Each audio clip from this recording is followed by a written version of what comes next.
4. Dan perkenalkan, nama saya Safitriana Robiat Adawiyah dari absen 29. Di sini kami akan membahas kolonialisme dan imperialisme Barat di Indonesia.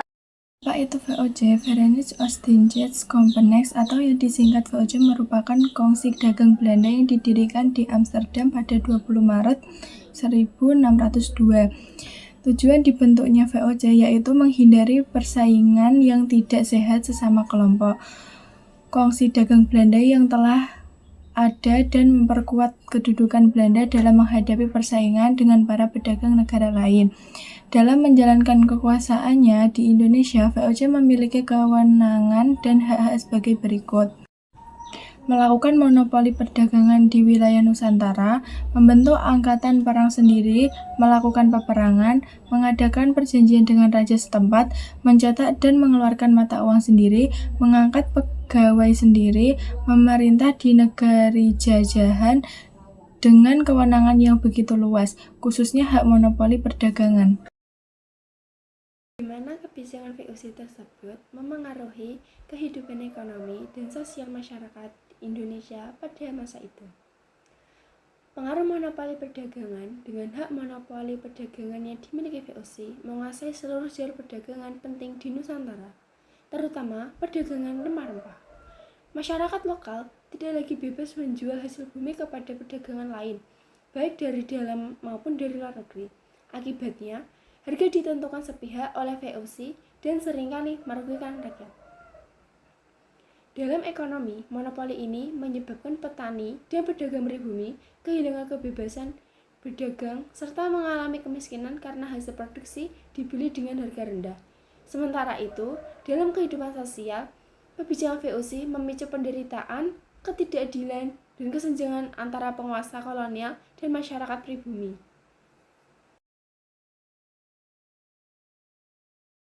Jawabannya bukan karena mereka setuju, melainkan karena adanya paksaan Belanda memaksa kerajaan-kerajaan di Nusantara menandatangani kontrak monopoli dengan berbagai cara.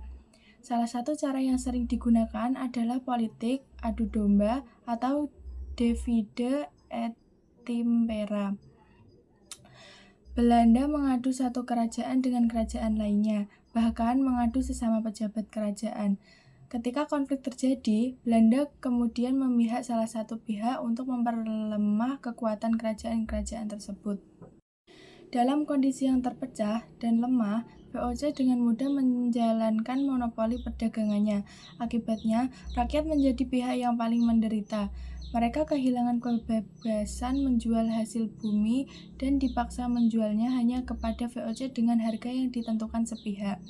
Selain monopoli perdagangan, VOC dan pemerintah kolonial Belanda juga menerapkan kebijakan kerja paksa atau kerja rodi, yang juga memberikan pengaruh bagi masyarakat Indonesia pada saat itu. Pengaruh kebijakan kerja paksa pada masa penjajahan Belanda, rakyat Indonesia dipaksa bekerja melalui sistem kerja rodi atau kerja paksa. Kebijakan ini ditetapkan karena pemerintah kolonial ingin memperoleh keuntungan sebesar-besarnya dari sumber daya Indonesia tanpa mempedulikan penderitaan rakyat. Salah satu contoh nyata kerja paksa terjadi pada masa pemerintahan Gubernur Jenderal Deydels, yaitu pembangunan jalan raya Anyar sampai dengan Panarukan. Jalan ini membentang lebih dari 1000 km, menghubungkan berbagai kota penting di Pulau Jawa, dan dibangun terutama untuk kepentingan militer serta kelancaran pengangkutan hasil tanam ekspor. Pembangunan jalan tersebut dilakukan dengan mengerahkan rakyat secara paksa. Akibatnya, banyak rakyat menderita, kelelahan, bahkan kehilangan nyawanya. Setelah